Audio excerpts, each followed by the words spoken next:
Welcome to Pitchlight YouTube channel. So ఈ రోజు వీడియోలో మన టాపిక్ అయితే ఇప్పుడు సినిమాలు అయితే ఈ సినిమాలో ఈ సాంగ్ బాగుంది ఆ సాంగ్ బాగుంది చెప్పేవాళ్ళం. బట్ ఒకనొక టైంలో అయితే ఒక సినిమా అంటే అన్ని సాంగ్లు బాగుండేవి అనమాట. అంటే ఒక్కసారి ఆ సినిమా సీడీ అయితే ఉంది, క్యాసెట్ ఏమైతే ఉంది, అది పెట్టడం అయితే అన్ని పాటలు మనం వినేవాళ్ళం. సో అలాగే మనం హుక్ చేసిన సినిమాలు ఏది, ఆ పాటలు ఏదైనా విషయం మాట్లాడుకుందాం. సో నాకైతే 2006లో రిలీజ్ అయిన సినిమా మహేష్ బాబుది పోకిరి సినిమా. అంటే అప్పుడప్పుడే థియేటర్స్కి వెళ్ళి సినిమా చూసి ఎక్స్పీరియన్స్ అయ్యే టైంలో అనమాట. సో నాకైతే పర్సనల్ గా ఆ టైంలో బెస్ట్ అనిపించింది ఆ సౌండింగ్ అయితే ఉంది, ఆ పాటలు అయితే ఉంది, ఒక్కొక్కటి ఒక్క వేరియేషన్ అయితే చూపించారనమాట. సో ఇది మన మనిషి శర్మ చేసిన సాంగ్స్. సో దాంట్లో ఉండే సాంగ్స్ అయితే నొప్పి నొప్పి, గుండెంట నొప్పి చాలా బాగుంటది. దాని తర్వాత మనందరికి నచ్చిన డోలే డోలే దిల్ సరసర, తర్వాత గలగల పారుతున్న గోదావరిలా మెలోడీ అయితే ఉంది. తర్వాత జగడమే అని ఎలివేషన్ సాంగ్ ఒకటి ఉంటుంది. తర్వాత చూడొద్దంటున్న చూస్తూనే ఉన్నా అనేసి ఒక సెట్ సాంగ్ ఉంటుంది అనమాట. సో దాని తర్వాత అయితే ఇప్పటికి ఇంకా నా వయసు. సో బేసిక్ గా ఆ రోజుల్లోనే ఈ ఈ ఇప్పటికి ఇంకా సాంగ్ అంటే ఇప్పట్లో అయితే మనకి సాంగ్స్, వీడియో సాంగ్స్ యూట్యూబ్ లో దొరుకుతాయి అనమాట. బట్ ఆ రోజులు అవంతా ఏమి ఉండవు కాబట్టి ఆ సాంగ్ చూడాలంటే ఖచ్చితంగా మళ్ళీ మనం థియేటర్కి వెళ్ళాలి. సో ఈ ఒక్క సాంగ్ కోసమే నేనైతే 3 టైమ్స్ వెళ్ళా పోకిరికి. అంత సౌండింగ్ కానీ ఆ రోజుల్లో ఒక స్పెషల్ సాంగ్ చూడటం అంటే ఇంకా అంత క్రేజ్ ఉండేది అనమాట. థియేటర్ కూడా వైబ్ కూడా చూసాను ఈ సాంగ్ అనమాట. సో అలా అయితే ఓవరాల్ గా పోకిరి అనేది నాకు బెస్ట్ ఆల్బమ్ అనిపించింది అనమాట. ఫేవరెట్ ఆల్బమ్ వచ్చేసి ఆర్యా 2 అనమాట. సో ఇప్పటికీ ఎప్పటికీ నా ప్లేలిస్ట్లో ఉండే సాంగ్స్ అనమాట అవి.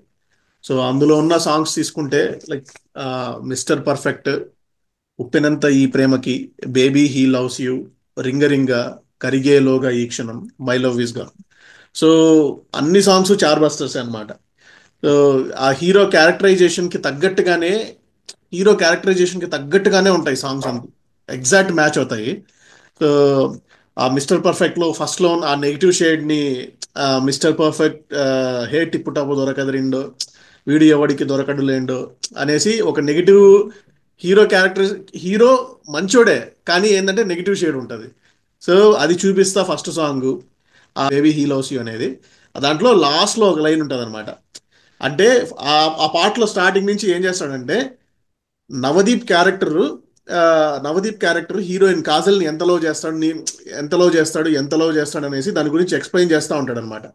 సో లాస్ట్లో ఒక line, baby he loves you so much, baby he loves you, I love you so much అనేసి లాస్ట్లో నేను చెప్తాడనమాట.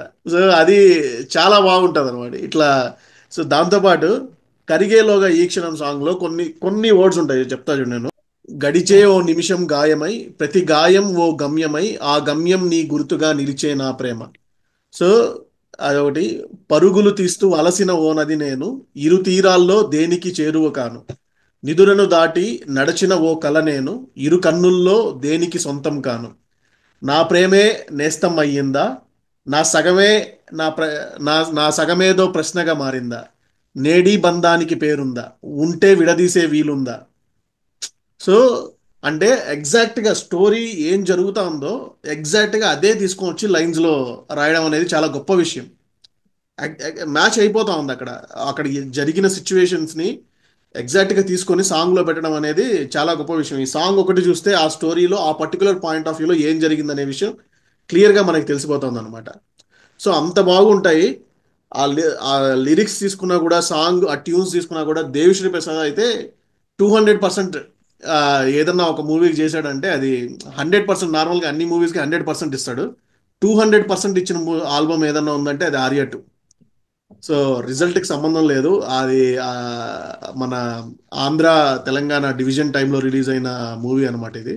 సో ఆ టైంలో యాక్చువల్గా అనుకున్నంత సక్సెస్ కలెక్షన్స్ రాలేదు మూవీకి. బట్ ఆ సాంగ్స్ అయితే ఎప్పటికీ అందరితో పాటు నిలిచిపోతాయి.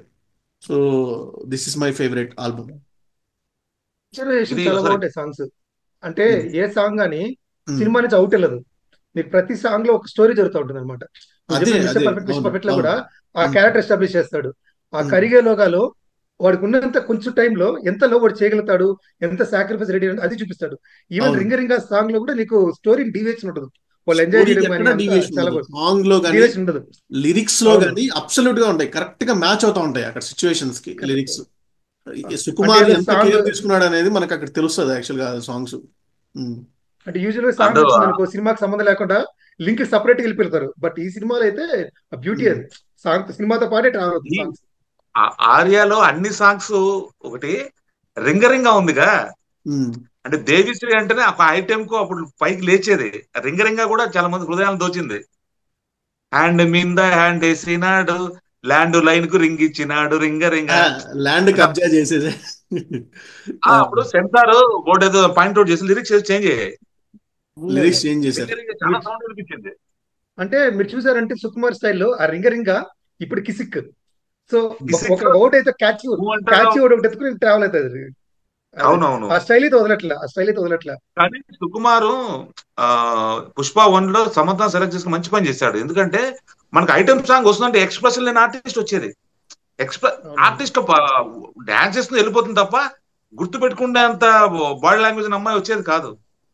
నాకు నచ్చిన బెస్ట్ ఆల్బమ్ ఏంటి అంటే ఉమ్. పూరి జగన్నాథ్ డైరెక్షన్ లో వచ్చిన Ram Charan first debut movie Chirutha. అందులో మారో మారో అని ఒక మాస్ సాంగ్ ఉంటుంది. అది పక్కన పెడితే చంపా చంపా చెంగీరే అనే సాంగ్ ఉంటుంది. ఉమ్. ఆ సాంగ్ లో ఆ హీరోయిన్ ఎక్స్ప్రెషన్ కు నేను ఎప్పుడు చూసినా ఆ సాంగ్ దగ్గర ఆగిపోతాను. ఆ అమ్మాయికి మళ్ళీ అలాంటి సినిమా పడలేదు. ఐ మీన్ ఎందుకో అంత గొప్పగా మంచి ఆల్బమ్ లో పడలేదు అనమాట. బ్యూటిఫుల్ గా అనిపిస్తుంది. ఆ తర్వాత నీకు ఒక ఐలాండ్ లో లవ్ యూరా వాళ్ళిద్దరే ఒక ఐలాండ్ లో కొన్ని రోజులు ఉంటారు. చూపించడానికి చాలా తక్కువ లొకేషన్ లో బ్యూటిఫుల్ బ్లాక్స్ ప్రెజెంటేషన్ శ్యామ్ కే నాయుడు అద్భుతంగా ఉంటుంది. ఇద్దరు ఇద్దరు పర్ఫార్మెన్స్ ఆ సాంగ్ లో చాలా బాగుంటాయి. ఆ ఉమ్. తర్వాత ఆ, ఎందుకో పిచ్చి పిచ్చిగా నచ్చావే. ఎందుకో పిచ్చి పిచ్చిగా నచ్చావే. ఆ, ఆ యా మౌంటే సాంగ్ ఉంటుంది.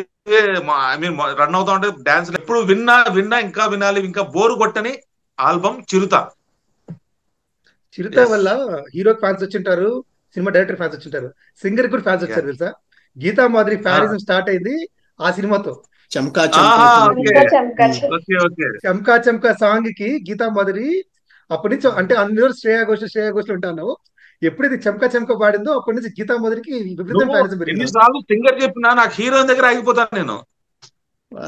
యాక్చువల్లీ నాకు హీరోయిన్ దగ్గర దీనికి ఆగిపోతాను. నేను ఒక చిన్న బ్యాక్ స్టోరీ ఉంది. బ్యాక్ స్టోరీ ఆ, నేను రీసెంట్ గా ఇప్పుడు ఇవి టీవీలో సాంగ్స్ వస్తూ ఉంటాయి కదా, వీళ్ళు పాడే ఆ. సాంగ్స్. సో దాంట్లో స్వరాభిషేకం. గీతా మాధురి గీతా మాధురి జడ్జిగా చేసే వన్ ఆఫ్ ద షో ఉందన్నమాట. ఏదో Saregamapa something, I don't know ఏదో. అవునవును. సో దాంట్లో ఒకసారి మణిశర్మ గెస్ట్ అపియరెన్స్ వచ్చాడు అనమాట. So um. ఆమె జడ్జిగా ఉంటుంది గీతా మాధురి దాంట్లో వస్తే.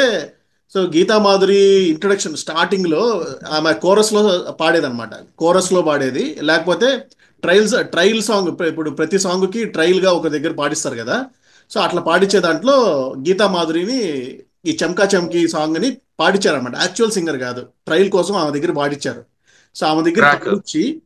పాడించిన తర్వాత నెక్స్ట్ ఫేమస్ సింగర్ తో ఆ పాట పాడించాలనేసి ఫిక్స్ లో ఉన్నారనమాట. అవునవును. సో అది తీసుకెళ్లి డైరెక్టర్ కి వినిపించారనమాట.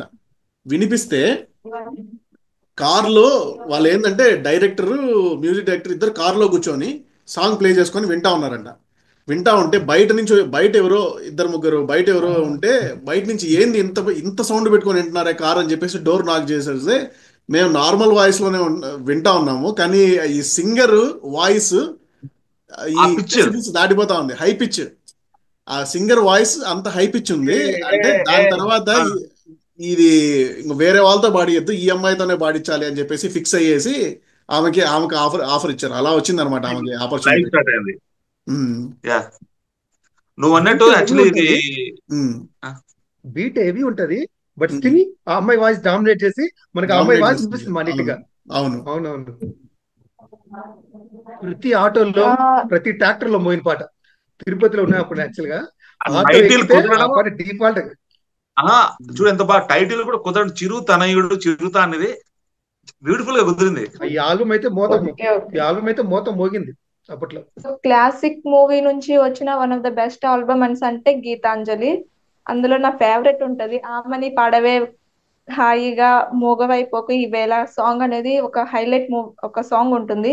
ఒక లోలో ఉన్న మనిషి ఇంకో హైలో ఉన్న మనిషి ఎంజాయ్ చేసే ఒక సాంగ్ ఉంటుంది. ఒక డెడ్ గా ఉండే మనిషి వింటే ఒక హాయిగా కూల్ అయిపోయే ఒక సాంగ్. ఇంకా ఓ ప్రియా ప్రియా అనేసి ఒక సాంగ్, ఇంకా ఓ పాపా లాలి అనే సాంగ్ అని, ఇంకా ఓం నమః సాంగ్ కూడా చాలా బాగుంటది, చాలా హైలైట్ అయ్యింది అప్పుడు. అండ్ ఈ సాంగ్స్ అనేవి చాలా హ్యాపీగా ఉంటుంది. అండ్ మోర్ ఆన్ నాకు ఈ ఆల్బమ్ ఎందుకో గానీ చాలా ఇష్టం. యా, సో ఇది గైస్ మాకైతే అనిపించిన బెస్ట్ సాంగ్స్ ఆల్బమ్ అనమాట. మూవీలో అన్ని సాంగ్స్ చాలా బాగున్నాయి సినిమాలు ఇవన్నమాట. మీకే సినిమా అనే విషయం మాకు కమెంట్స్ తెలియజేయండి. Thank you very much.